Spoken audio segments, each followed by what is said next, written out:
o aceite do César de vir falar para a gente de um tema tão importante quanto esse.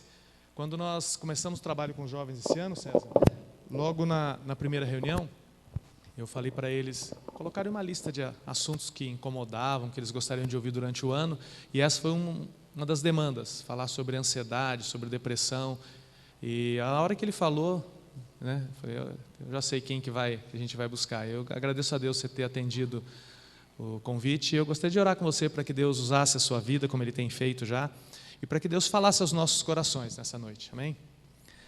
Senhor, nós te louvamos, Pai, te agradecemos por essa noite que o Senhor preparou para nós, Senhor, pela vida do teu servo César.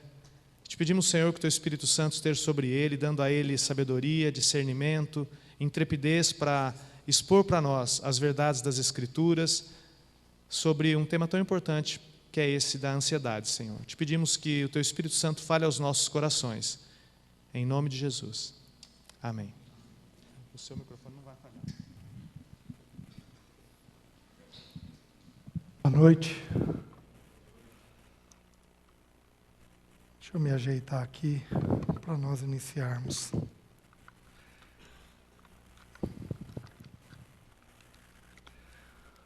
Deixa eu conhecer um pouquinho o grupo aqui. Quantos aqui têm abaixo de 18 anos? Levanta a mão. Levanta alto a mão, por favor.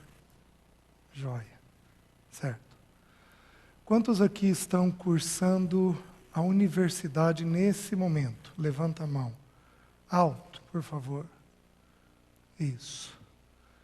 Nós temos pessoas aqui que não reúnem nessa igreja ou em nenhuma outra igreja evangélica, não tem o hábito de ir em alguma igreja. Levanta a mão, por favor, que estejam aqui. Não? Jóia. Muito bem. O Wagner me convidou para poder estar aqui com vocês. E nós vamos ter 6 reuniões, é o programado nosso. Ao longo de 6 reuniões nós estaremos juntos. Eu estou me programando da seguinte maneira. Nós vamos começar, eu preciso criar um pano de fundo com vocês. Eu preciso criar uma base para vocês entenderem o que vai ser dito a partir da próxima reunião. Nós temos que entender o nosso funcionamento corporal, o funcionamento do nosso cérebro, o que a Bíblia diz sobre a nossa alma, quem nós somos. E eu gostaria, dentro do possível, de tentar fazer isso hoje. Eu condensei o assunto. A última vez que eu partilhei esse tema, eu levei 11 reuniões, então foram quase o dobro. Então nós vamos fazer num tempo um pouco menor, fazer com objetividade. Se você tiver alguma pergunta, você anote ela aí. Eu acho que eu combinei com o Wagner, eu vou preferir a gente encerrar a transmissão e aí depois responder para você. Já sei que é um hábito que vocês têm também, porque aí vocês ficam mais livres para poderem perguntar aquilo que vocês quiserem. Muito bem. Vamos começar de um jeito pesado. Não levanta a mão, não. Mas quem no último ano pensou em tirar a sua vida? Certo, já sei que alguns pensaram. Num grupo desse, muitos pensam.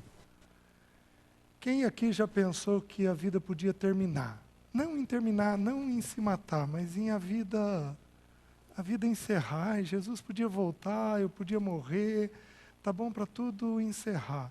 Alguém aqui, não levanta a mão, já pensou nisso no último ano? Alguém aqui tem dificuldade de dormir?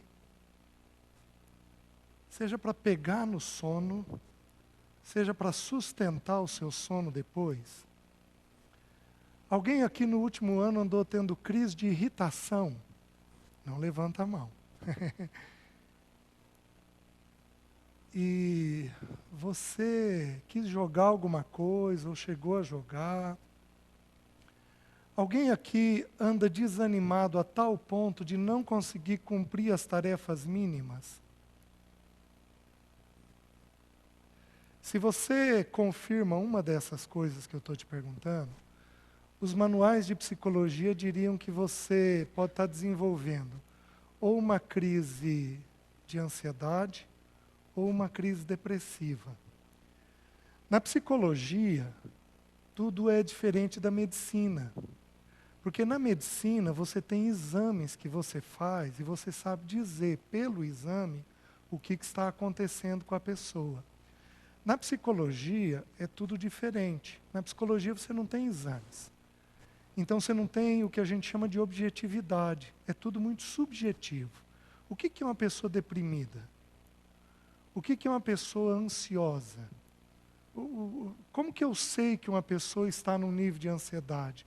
Como eu sei que ela saiu de um quadro de ansiedade e entrou numa crise de ansiedade, onde ela está mais angustiada, está mais sofrida com as coisas que ela está passando, ela está começando a ter risco. Na psicologia, a psicologia faz o seguinte, ela descreve tópicos, dormiu, não dormiu, está irritado, não está irritado.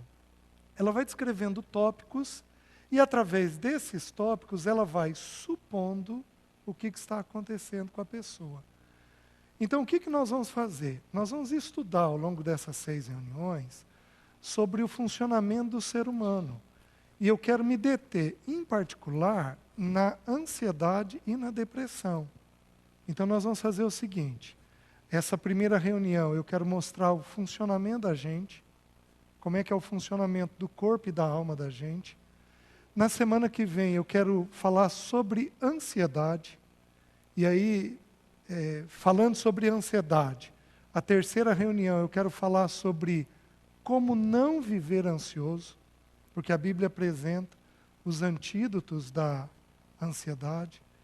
Depois eu quero estudar com vocês sobre lidar com a dor, aprender a lidar com a dor, porque só é ansioso e só é deprimido quem ainda não aprendeu a pensar a vida e lidar com a dor da vida do ponto de vista de Deus. Então, não tem jeito. Com o pecado veio a morte, com a morte veio todo tipo de dor. Todo tipo de dor a gente tem.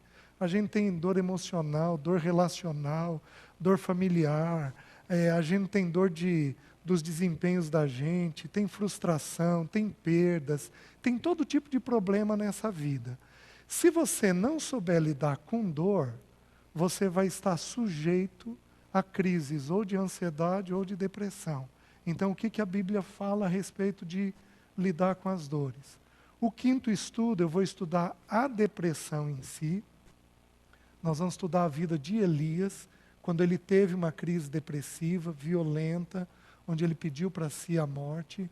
E o último estudo da gente vai ser um estudo sobre nós aprendermos a ser filhos de Deus. E é com esse versículo, eu quero começar com vocês, com o último versículo que eu vou estudar. No último estudo nosso. Abram, por favor, em João, capítulo 8.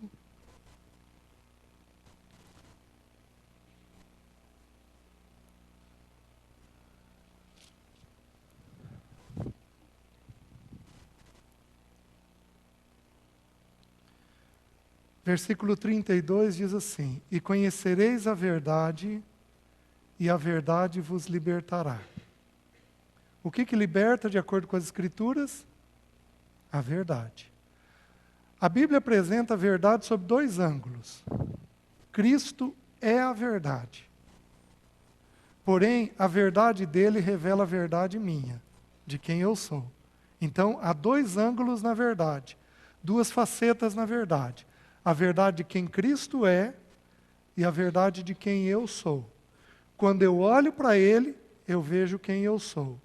Porém, vejam o versículo 36. Olha o que diz. Se, pois, o Filho vos libertar, verdadeiramente sereis livres. Ele disse no início assim: e conhecereis a verdade vos libertará. Mas no 36, olha o que ele diz. Se, pois, o Filho. O Filho aí está escrito em letra maiúscula, porque se refere a Jesus. Se, pois, o Filho vos libertar, verdadeiramente sereis livres. Prestem atenção. O texto podia dizer: se, pois, Jesus vos libertar, verdadeiramente sereis livres. O Espírito podia ter dito: se, pois, o Cristo vos libertar, verdadeiramente sereis livres.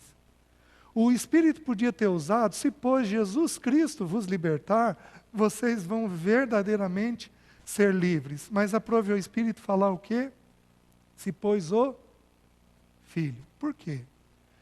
Porque nós só somos plenamente livres na realidade de filhos. Se você não aprender a ser filho de Deus, você sempre vai ser escravo de algum pensamento ou de alguma emoção.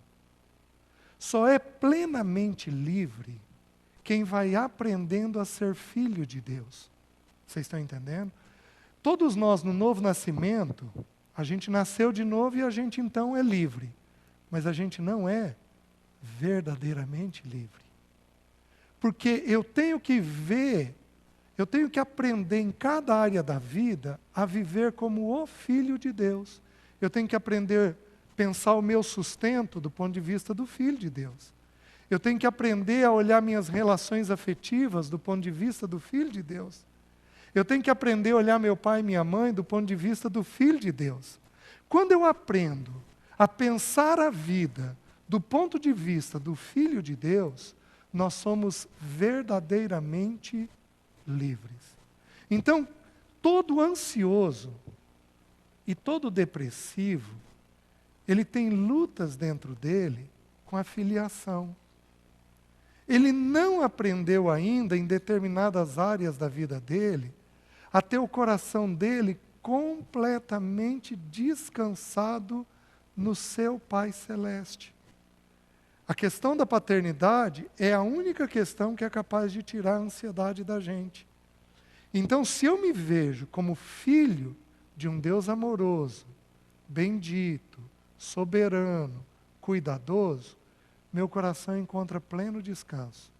Se eu não me vejo assim, o meu coração vai ser tomado por algum tipo de angústia, por algum tipo de sofrimento, né? Mas vamos lá, deixa eu perguntar para o pessoal que está transmitindo. Se eu sair daqui e andar um pouquinho, atrapalha a transmissão? Atrapalha, tá bom. Só para eu saber então se eu posso andar ou não. Abram em 1 Tessalonicenses, capítulo 5, versículo 23.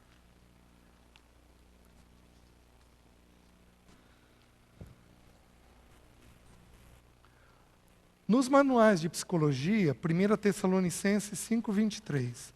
Nos manuais de psicologia, nós temos uma distinção sobre os transtornos de ansiedade e os transtornos que eles chamam de humor, ou os transtornos depressivos.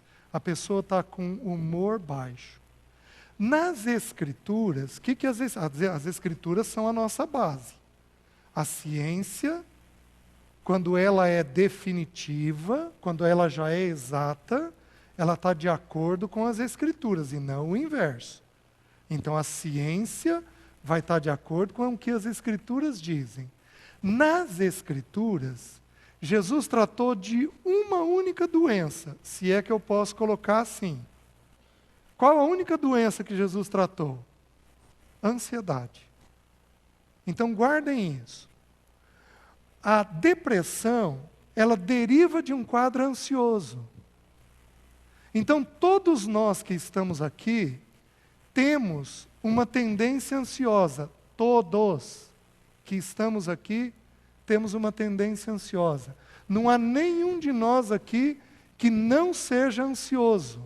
Nenhum de nós. Todos nós aqui o somos.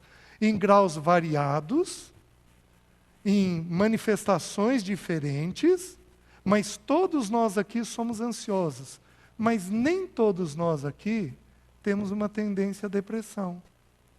Porque a depressão é uma das formas da ansiedade aparecer. Mas não é um quadro que a Bíblia vai trabalhar de forma extrema. Não é. A Bíblia menciona, não a palavra depressão, mas ela menciona os sintomas da depressão.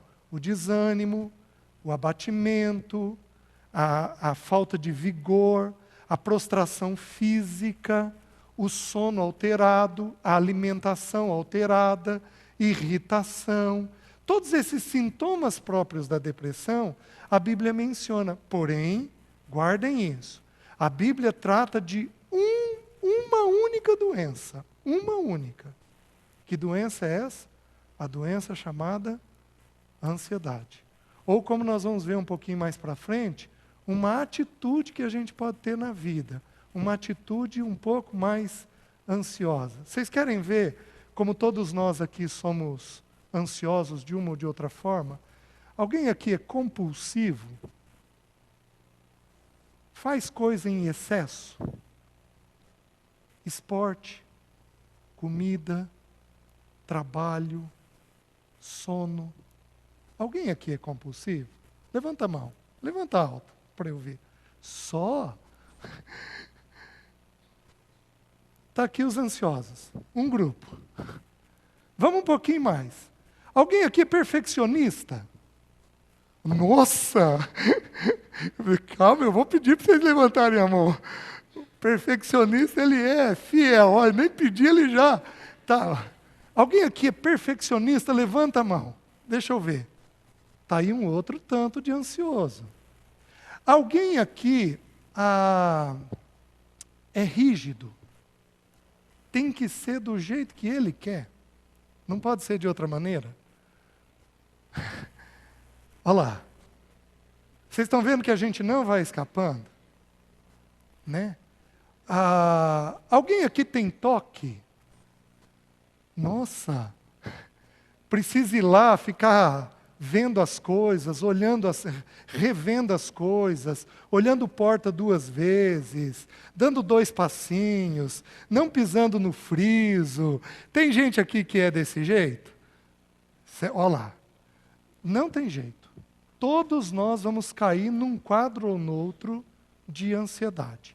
Então, não há ser humano que não seja ansioso, num grau ou outro. O que acontece? Do mesmo jeito que eu perguntei dos perfeccionistas, dos compulsivos, dos rígidos, dos que têm toque, do mesmo jeito que eu perguntei dessas pessoas, eu iria perguntar dos depressivos. Alguém aqui é desanimado? Alguém aqui é procrastinador? Quem aqui é procrastinador? Credo, que palavrão é esse? Vamos lá. Adia as coisas. Mamãe e papai dizem assim: filho, vai lá fazer isso. Já, já. Agora não. Daqui a pouco. Alguém aqui é assim ou já foi assim? Levanta a mão alto, por favor. Então, são indícios de quadro depressivo. Então, todos nós somos doentes.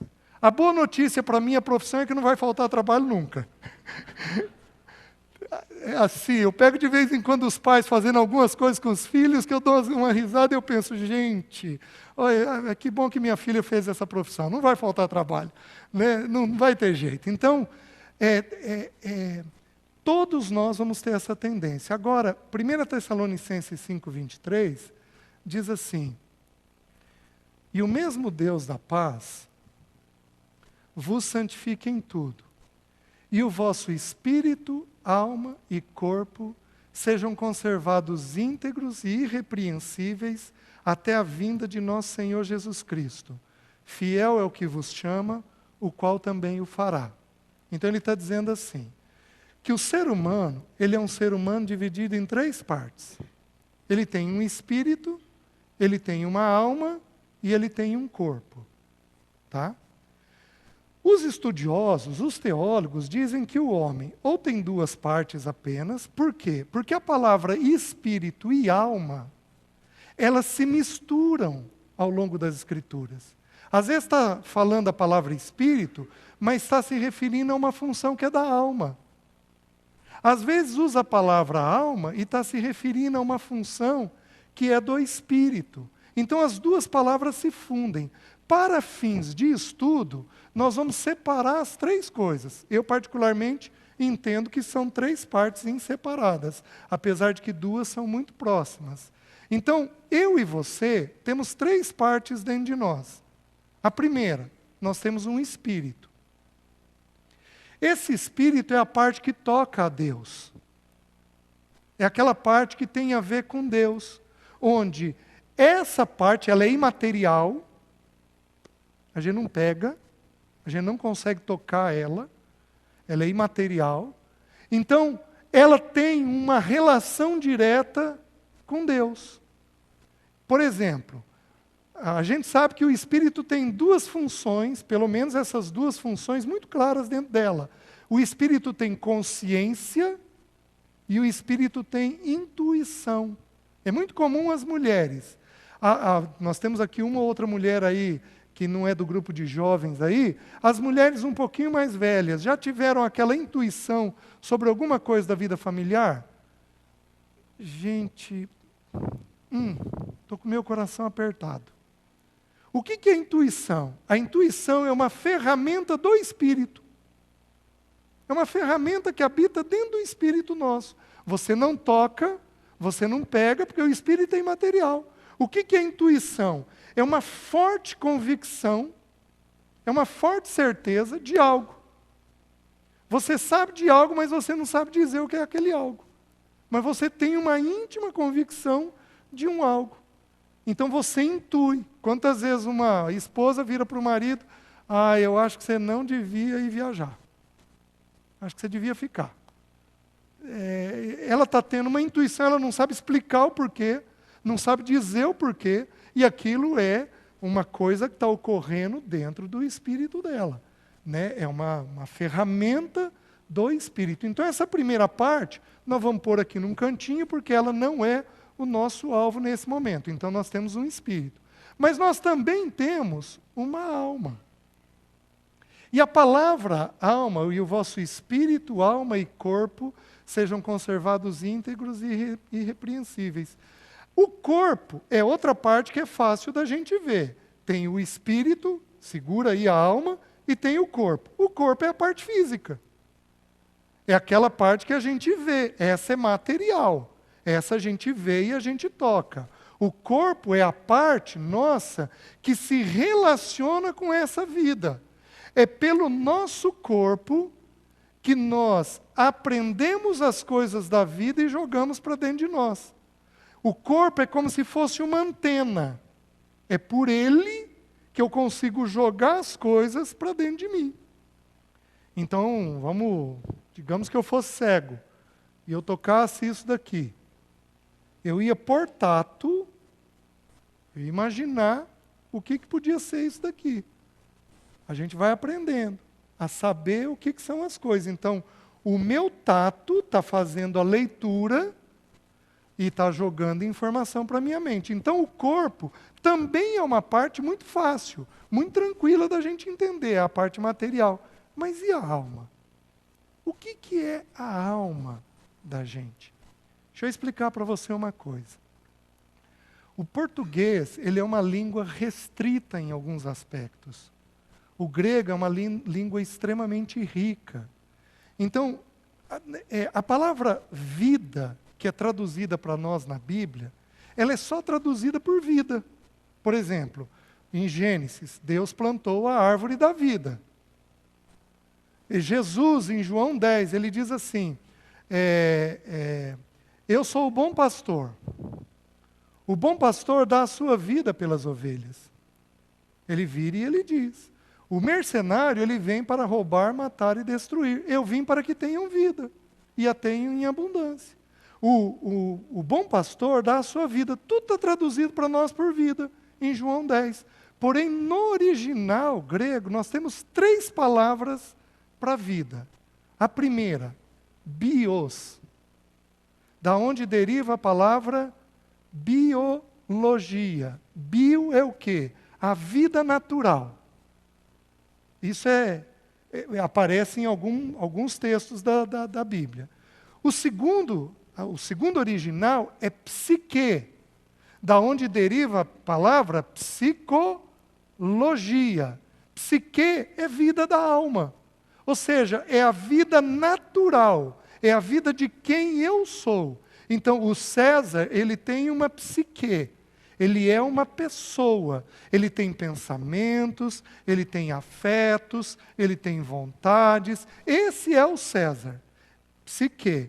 E a última expressão para a palavra vida no grego é zoe, que significa a vida de Deus. Então, só anotem aí, depois vocês vão até João 10, eu vou só citar o texto. Jesus diz assim: o ladrão vem somente para roubar, matar e destruir. Eu vim para que tenham vida, e vida em abundância. Eu vim para que tenham zoe, vida de Deus, e vida em abundância, e zoe em abundância. O bom pastor dá a sua vida pelas suas ovelhas. O bom pastor dá a sua psique pelas suas ovelhas. Então, em Jesus, o que ele fez morrer? Ele fez morrer a alma dele. Tudo que ele era na alma dele, ele fez morrer. Então, o que é a nossa alma? Presta atenção. Faz esse... eu vou fazer um movimento para você, e eu quero que você decore ele. Nós vamos repetir ao longo das 6 reuniões. O que é a alma do César? É o que ele pensa, o que ele sente e o que ele decide. O que é a alma minha e sua? É o meu pensamento, é a minha emoção e é a minha vontade. Vai lá. Pensamento, emoção e vontade. Diz aí para o teu parceiro, quem está aí do teu lado. O que é a alma da gente?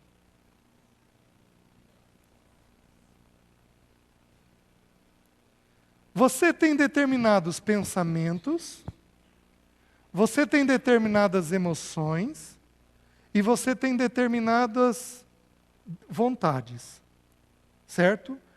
Eu tenho texto para mostrar tudo isso daqui para vocês, mas se a gente for fazer, nós não vamos ter tempo de abrir todos os textos. Mas tem textos que mostram que isso é a alma de uma pessoa, queridos. Na psicologia, primeiro, segundo ano de psicologia, você vai estudar esse tipo de coisa. A ciência só confirma o que as Escrituras dizem. Só confirma o que a Bíblia vem dizendo. Então, a alma do Wagner, do Ricardo, é o que eles pensam, é o que eles sentem e é o que eles decidem. Digamos que o Ricardo fosse ansioso e o Wagner deprimido. Digamos. O que estaria ocorrendo com a alma deles? No Ricardo, para ele ser ansioso, o que tem predomínio? O pensamento. No Wagner, para ele ser ansioso, o que tem predomínio? O afeto. Vocês estão conseguindo entender? Quem que deprime? Quem carrega mais no afeto. Quem que é mais ansioso? Quem carrega mais no pensamento. E a vontade? A vontade é só a ponta final de corda. Nós vamos fazer tudo aquilo que o pensamento e a emoção decidirem. Aquilo que você colocar na mente e no afeto é o que você vai fazer. Então, a alma nossa corresponde ao nosso pensamento, à nossa emoção e à nossa vontade. Está ficando claro isso para você? Então, quem aqui vai carregar mais em ansiedade? Gente, essa criançada que está vindo aí, nova, é tudo turbinado. Eles nasceram ligados em 220. Estou certo? Via de regra, não todos, mas via de regra. Já levantamos a hipótese da alimentação, tem muito hormônio. Mas olha o que a ciência vem descobrindo. A ciência vem descobrindo que as crianças estão recebendo informação muito cedo. Mas muito cedo. E o cérebro delas não está suportando. Por que elas são agitadas? Está trabalhando num ritmo mais alto do que deveria. E aí não tem condições de fazer o corpo de uma criança dessa ficar quieta. Por quê? Porque o cérebro está trabalhando num ritmo maior do que deve. Deixa eu fazer uma pergunta. De 0 a 10. 0, você está morto. Você não pensa. 10, você pensa muito. Dá uma nota para o teu fluxo de pensamento.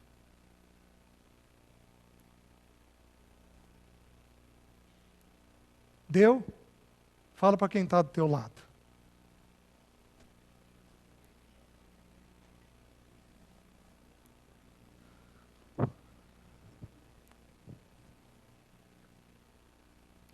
Alguém aqui deu mais do que 10? Teve um outro aí. Alguém aqui deu abaixo de 6? Levanta a mão. Joia. Alguém aqui deu entre 6 e 8? Levanta a mão. Quem deu acima de 8? Levanta a mão. Ó. Quem não levantou a mão? Está no estado 0, alfa. Pelo menos aqui, né? Tá. Você está entendendo o que é a sua alma? Então, a alma sua vai funcionar da seguinte maneira. A mente recebe e a mente vai determinar para o afeto o que ela deve sentir. Deixa eu colocar algumas informações que são importantes de eu abrir mais 2, 3 textos bíblicos para vocês. O que a ciência descobriu a respeito do funcionamento do cérebro da gente? O cérebro é a última fronteira da medicina. Foi muito difícil estudar o cérebro. Pra vocês terem uma noção, até 15 anos atrás, a psiquiatria usava os remédios de 50 anos atrás. Eles não tinham medicação nova. Com os exames de imagem, então você coloca lá num PET scan, você vai vendo o funcionamento na hora. E aí você vai vendo por cor. Então, como que eles fazem? Eles pegam, por exemplo, um psicopata. Eles tiram o peão do presídio, em geral a psicologia e a psiquiatria estudam casos extremos. Eles pegam um psicopata, colocam numa máquina dessa, e aí eles começam a projetar cenas. E aí a máquina vai vendo como é que o cérebro dele está funcionando. Qual é a região que está funcionando, que região está comunicando com qual região. Então eles põem uma cena de violência, eles põem uma cena tranquila, eles põem uma cena de família, e eles vão estudando como é que é o funcionamento do cérebro. Então, existem algumas coisas descobertas de alguns anos para cá. Deixa eu dar algumas sugestões. Por exemplo, sabe-se que a visão do homem é estreita, o cérebro dele funciona desse jeito. A ciência da oftalmologia descobriu o seguinte, que a visão do homem é estreita e longa. O homem não tem lateralidade. Você já se percebeu andando de carro com o teu namorado, namorada, ou em casal, e a sua parceira virar e dizer, tem uma vaga aqui. Ela viu a vaga e você não viu. Por quê? Porque mulher tem lateralidade. Homem não tem. Por isso que as mulheres mandam a gente na segunda gaveta, do lado direito, debaixo da roupa, que tem um dinheiro guardado lá. Nós vamos e não achamos. Se acharmos a gaveta, já é uma vantagem. A gente não consegue achar. Por quê? Gente, não é limitação. O problema é que o cérebro não enxerga. Ele enxerga assim. Por que Deus fez isso? Porque o homem governa. Para governar, ele tem que enxergar onde? Lá na frente. Olha como é que Deus fez. Ele sabia que o nosso papel ia ser de governar, então ele firmou a visão da gente lá na frente. Olha o que a ciência descobriu sobre a visão da mulher. A visão da mulher é curta e aberta. Mulher tem lateralidade. Se uma de vocês for cantada aqui, as meninas sabem. O homem estiver sendo cantado aqui, é capaz dele não ver, porque ele não tem essa percepção. A mulher tem essa percepção. O que acontece então? A mulher, ela vê tudo que é de imediato. Então ela tem um nível de informação na mente dela maior. Enquanto o homem está vendo 2 ou 3 coisas que são necessárias, lá na frente, a mulher está vendo 30 que são imediatas. Vocês estão me entendendo? Aí vocês vão pensar assim, então a mulher tem uma vantagem sobre o homem? Não. Porque é uma questão de complementar. Uma mulher, se ela for viver do jeito dela, ela vai viver a vida assim, olhando o que é imediato. Ela perde o norte. Ela não sabe para onde ela está indo. Porém, um homem, se for olhar só lá na frente, sem ver o que é imediato, ele pode tropeçar em coisa que é importante, significativa. E tem tropeção de meio fio que dá traumatismo craniano. Às vezes a gente, como homem, tropeça em coisa tão básica, tão boba, e dá um dano enorme na vida familiar. Então, por isso que lá em Gênesis, Deus complementou o homem com a mulher. Então, nós dependemos um do outro. A mulher depende do homem para ela entender, lá é o ponto que a gente deve chegar. E o homem depende da mulher para estar informado sobre as coisas que estão ocorrendo aqui. Só que com essa informação que eu estou dando para vocês, pensem comigo. Quem vai ter a emoção mais tumultuada? A mulher. Por quê? Porque ela está enxergando um monte de coisa ao mesmo tempo. Digamos que eu estivesse falando para um grupo de casais. Eu ia dizer o seguinte, a mulher tem 30 informações e o homem tem 3. A gente vai, como que resolveria esse problema? Os dois vão conversar, vão olhar as 33 informações, o homem vai orar, vai virar para a mulher e vai dizer, querida, eu acho que essas 5 aqui não são necessárias. E ela ia encontrar descanso naquelas 5. As outras 25 que ela vê, ficariam em segundo plano, porque aquilo que é necessário para aquele momento já está colocado na mesa e o homem já vai fazer. É assim que deveria funcionar. Então, tenta entender o que vai acontecer com as meninas aqui. Elas vão ter uma emoção mais instável. Por quê? Porque elas têm uma visão de vida mais sobrecarregada. Vocês estão conseguindo entender? Só que vocês têm uma vantagem sobre nós. O que eu coloquei é uma vantagem nossa, nós temos menos informação. Então a gente agoniza menos. Porém, vocês têm uma outra vantagem que nós não temos. Vocês menstruam. Calma. Calma. Calma.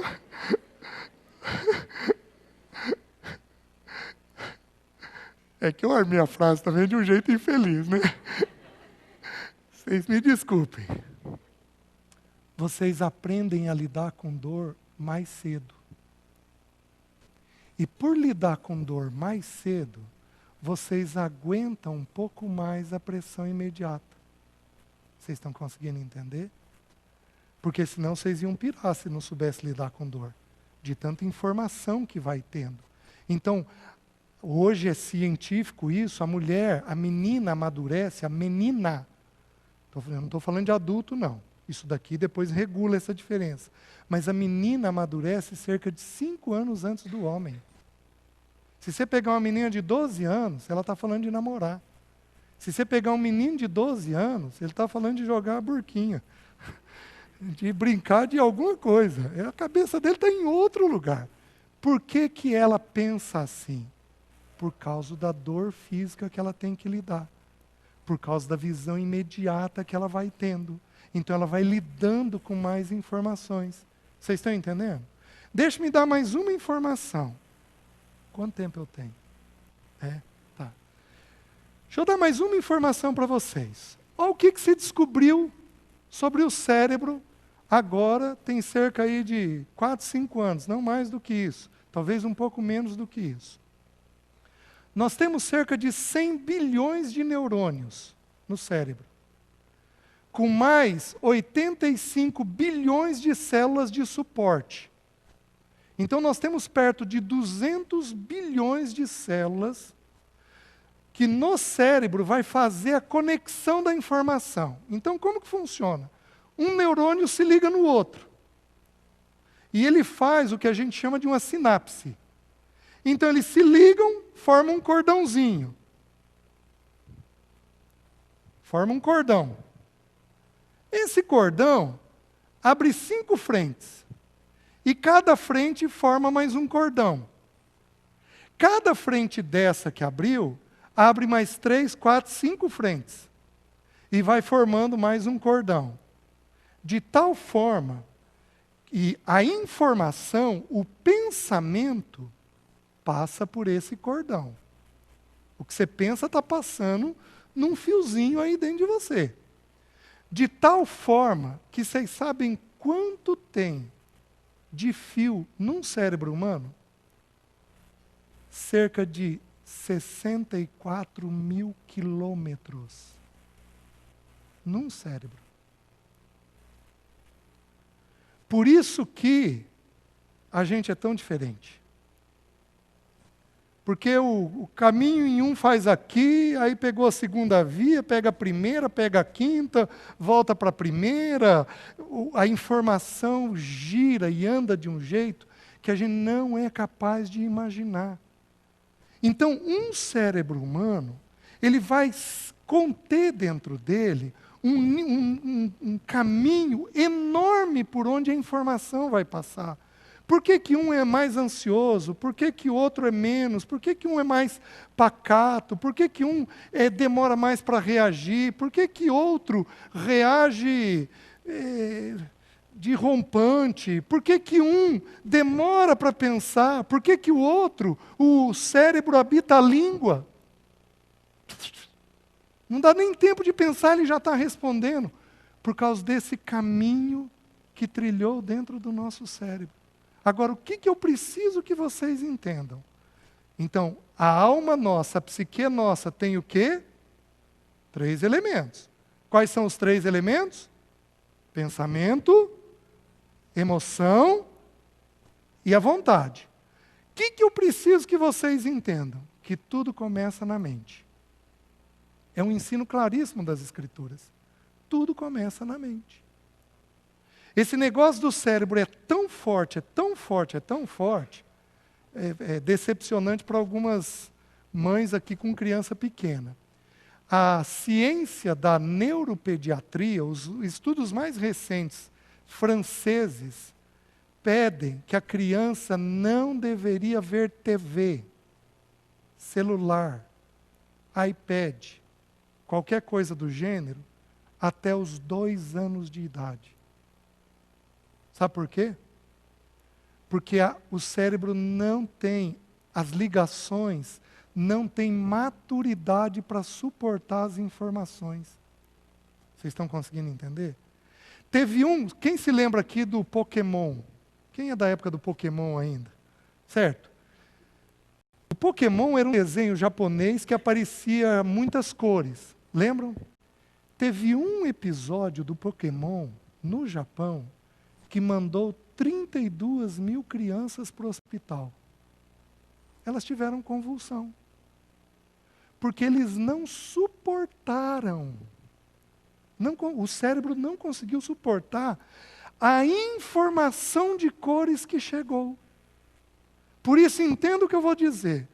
Não tem nada mais precioso em você, para você levar a tua vida, do que a tua cabeça.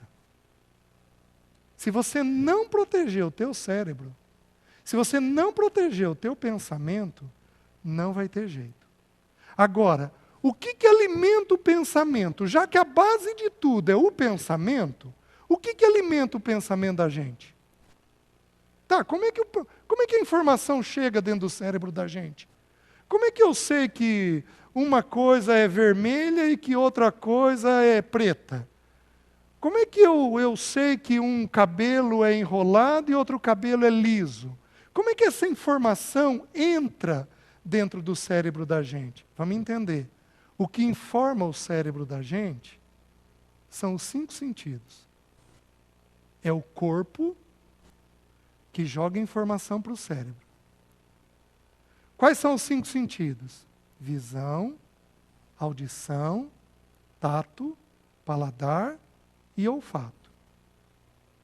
Queridos, por que que as lojas, especialmente as grandes grifes, elas provocam, elas espalham cheirinho na porta de entrada? O que que elas estão fazendo com você?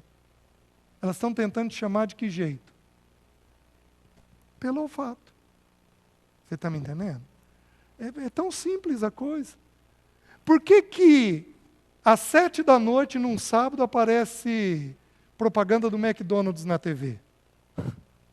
O que estão fazendo com o teu cérebro? Estão induzindo um pensamento, pela visão. Então, os 5 sentidos é que informam o cérebro. Dos 5 sentidos, quais os 2 que a Bíblia põe em destaque? A Bíblia põe 2 em destaque: visão e audição. São os 2 que a Bíblia põe em destaque. Então, dos 5 sentidos, os 2 mais importantes que você tem que guardar e cuidar é a visão e a audição. Nas Escrituras, a audição tem predominância sobre a visão. Porque Jesus falou assim: bem-aventurados os que não viram e creram. E a Bíblia também diz assim: a fé vem pelo ouvir. Vocês sabem, olha como que a Bíblia é maravilhosa, é única. A fé vem pelo ouvir. Vocês sabiam que o feto, com 17 semanas de feto, ele sabe distinguir os sons graves? Gente, quem que fala grave? O pai. Com 17 semanas, ele distingue a voz grave. Por que que Deus fez isso? Porque os homens têm a finalidade de dar o modelo de quem Deus é. Vocês estão me entendendo? Vocês sabiam que o último sentido a ser perdido é o da audição? Que algumas pessoas vêm a Cristo estando em hospital em coma. Alguém vai lá, ora com ele, aperta minha mão aí, para eu saber se respondeu. A pessoa está em coma e aperta a mão, porque ela ainda está ouvindo. Por quê? Porque é o primeiro sentido a ser formado. A criança, quando nasce, ela tira o borrão com 4 meses. Mas ela já distingue sons com 1 mês. Por que que Deus fez isso? Porque a fé vem pelo ouvir. Então presta atenção, eu vou começar a aprofundar. Eu estou dando um monte de informação, mas eu vou começar a aprofundar. Tenta entender, nada é mais importante para você preservar do que a sua mente. Porque é por ela que todo o restante vai acontecer. Aquilo que entrar na sua mente vai determinar o que você sente, vai determinar a decisão que você vai tomar. Mas é aquilo que entrar na sua mente. E, já que o que alimenta a minha mente são os sentidos, nada pode ser mais cuidado na vida de um jovem do que os olhos e o ouvido. Porque é por ali que a informação vai envolver você. Aquilo que você se propor a olhar e aquilo que você se propor a ouvir vai determinar o caminho pelo qual você vai andar. Vocês estão conseguindo entender? Por isso, não tem jeito de resolvermos o problema da ansiedade ou da depressão se nós não aprendermos a lidar com os olhos e com o ouvido. Não tem jeito. Não tem como resolver esse negócio. Não vai ter forma de resolver isso. É comum nós pegarmos pessoas que tentam suicídio que ouvem músicas melancólicas. É muito comum. É muito comum você pegar pessoas que matam outras por ciúmes, que ouvem músicas de tristeza, de traição, de coisas desse tipo. É o que vai entrando no cérebro da pessoa. Não tem jeito. Entrou no pensamento, vai determinar o restante teu. Você está entendendo? Agora, deixe-me mostrar para você 2 textos importantes sobre o pensar e o sentir. Abro em João, capítulo 16, versículo 5. João 16, versículo 5.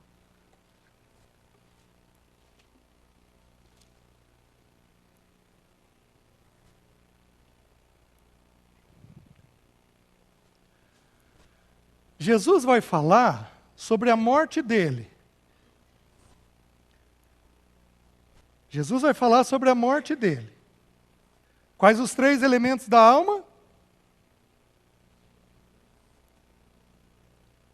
E vontade. Pensamento, emoção e vontade. Pensamento, emoção e vontade. Jesus vai falar com os 12 apóstolos sobre a morte. Qual é a informação que ele está levando para a mente deles? Qual é o pensamento? Morte. Aí ele diz assim, no versículo 5, mas agora vou para junto daquele que me enviou, e nenhum de vós me pergunta para onde vais? Pelo contrário, porque vos tenho dito isto, a tristeza encheu o vosso coração. A Bíblia está nos dando um princípio. Eu já vou mostrar em outros textos. Um princípio. O que eu penso vai determinar o que eu sinto. O pensamento determina a emoção. Quem aqui, essa semana, teve tristeza? Levanta a mão. Levanta mais alto, isso, deixa eu ver. Segura um pouquinho a tua mão levantada. Se você for olhar, você teve algum pensamento de perda. Pode abaixar. Você teve algum pensamento de morte. Eu estou trocando morte por perda. Jesus falou sobre a morte dele. E quando você tem que se deparar com a morte, qual é o sentimento natural? Tristeza. Por que vos tenho dito isto? A tristeza encheu o vosso coração. Ou seja, todas as emoções que você tem derivam de onde? De onde você pensa. Daquilo que você está pensando. Então, tudo que você tem carregado na tua emoção, vamos lá, algumas emoções. Ansiedade é uma emoção? Pode ser, vamos colocar como sendo. Angústia é uma emoção? Angústia é aquela emoção de você colocado num canto, digamos que aqui tivesse uma parede, você num canto espremido. Você não tem para onde ir. É o sentimento da angústia. É o sentimento que levou Jesus a suar sangue.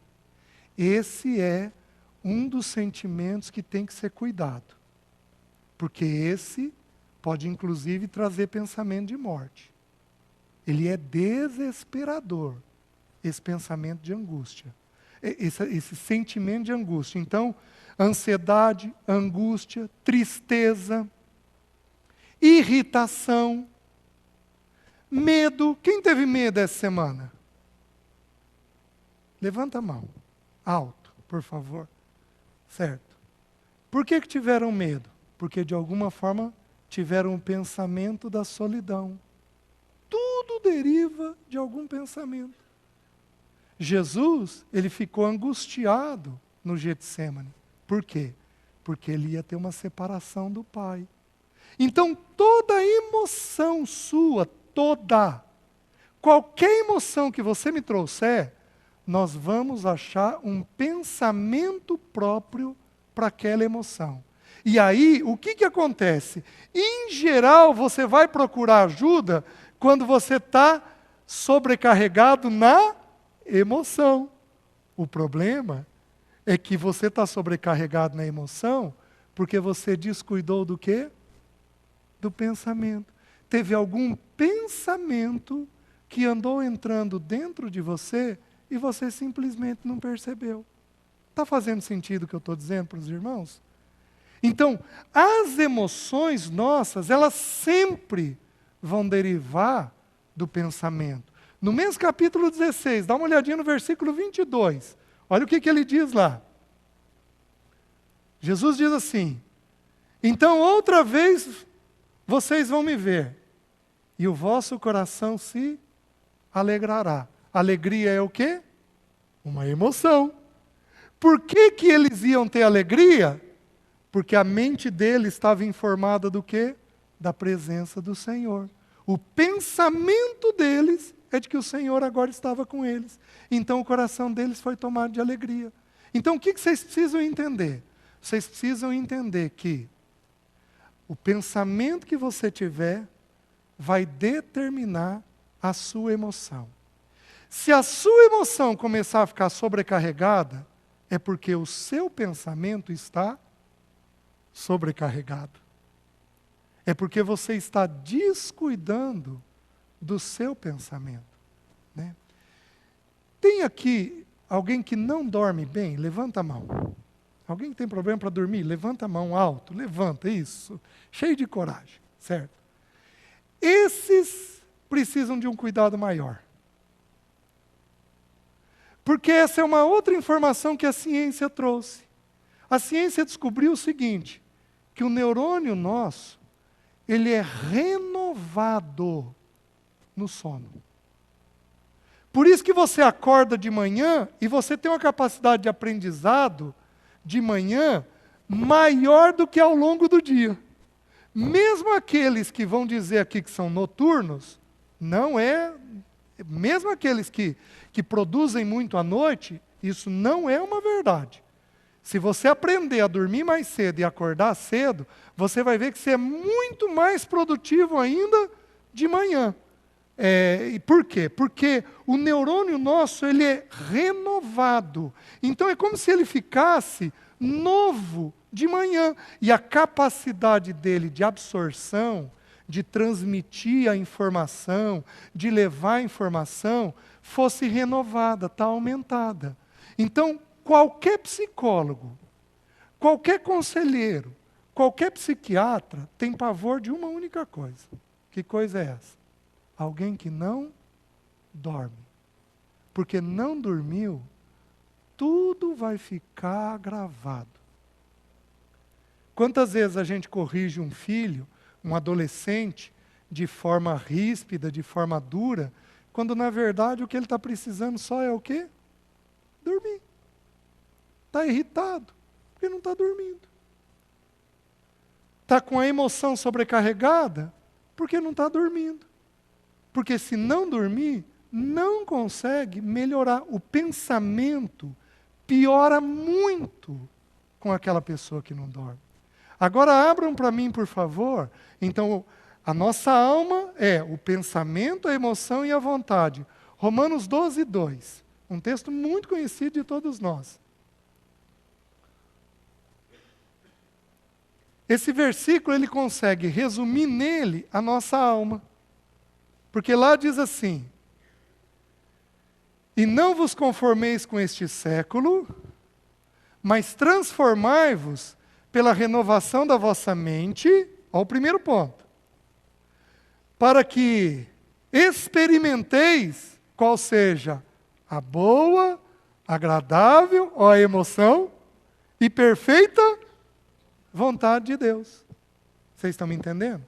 Então você decide o que fazer na vida baseado no que você pensa e no que você sente. Aqueles que são mais sensíveis vão decidir carregando um pouco mais na emoção. Aqueles que são mais objetivos ou racionais vão decidir baseados no pensamento. Mas o fato é o seguinte: decidimos baseado no pensamento e na emoção. São essas duas coisas que fazem com que a gente decida. Por isso, queridos, que vocês, na juventude de vocês, deveriam a todo custo aprender as disciplinas da vida. Não apenas as espirituais, mas as disciplinas da vida. Porque quanto mais organizado, disciplinado você for, mais a tua mente e o teu afeto vão ficando em ordem. E eu não estou falando do perfeccionismo, não. Daquela coisa rígida, tensa, difícil, complicada. Eu não estou falando disso, não. Eu estou falando de você aprender a proteger a sua mente.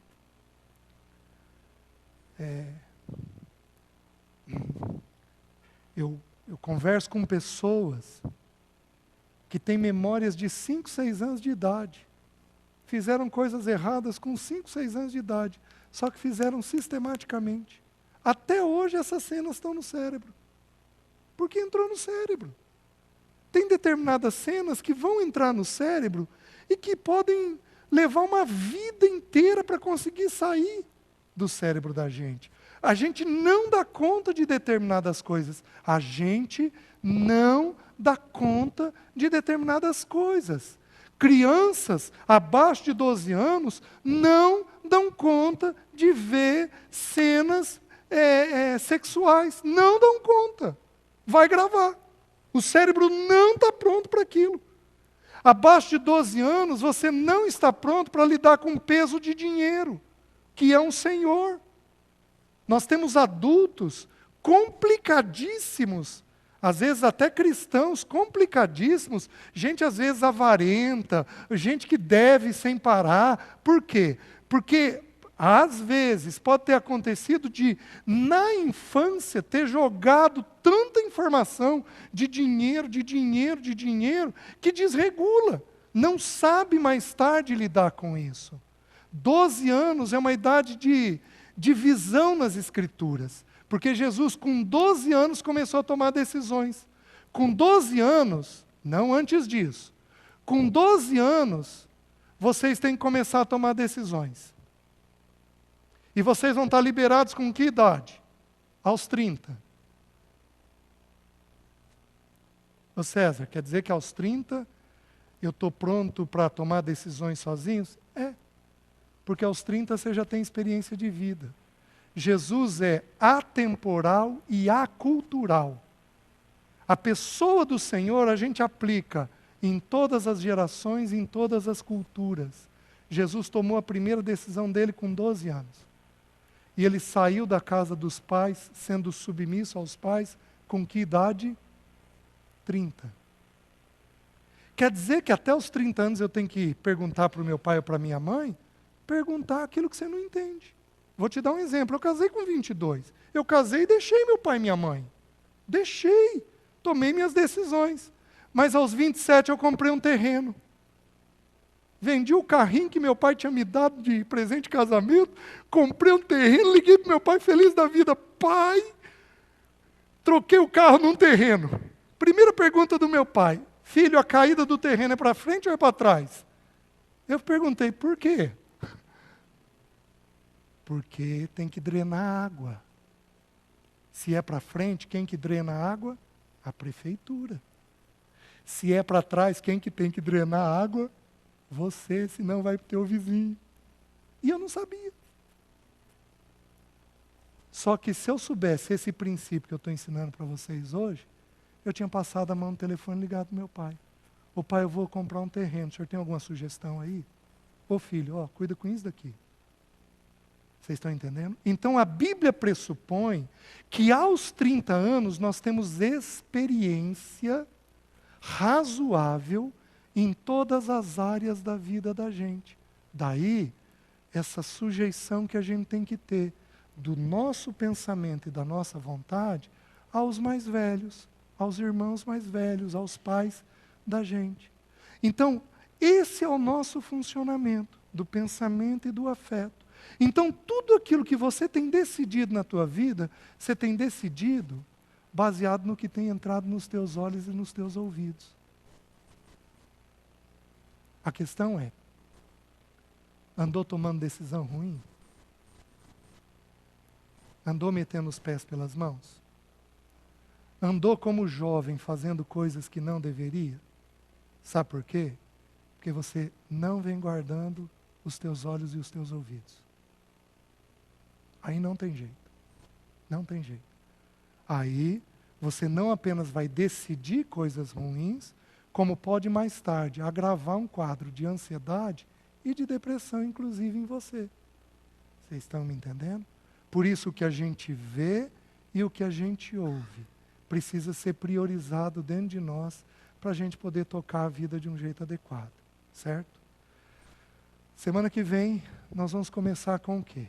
Se vocês puderem, leiam todo dia, até sábado que vem, leiam Mateus 6.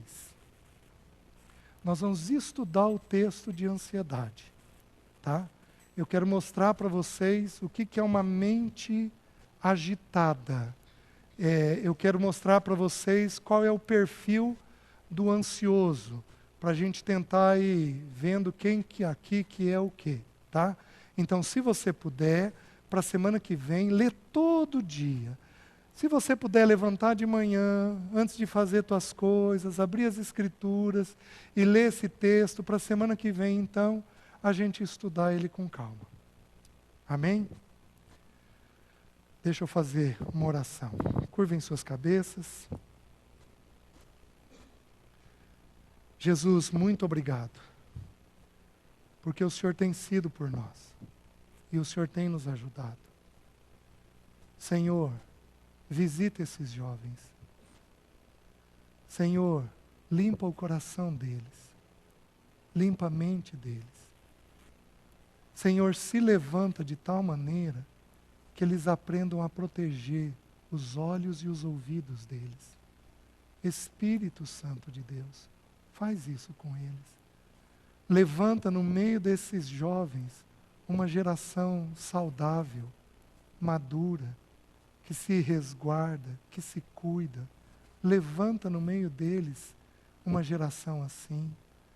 Pai, forma no coração deles as disciplinas que são necessárias e abençoa para que eles caminhem contigo ao longo dessa semana. Cuida deles, nós pedimos, para que o teu nome seja glorificado. Nós oramos em nome de Jesus. Amém.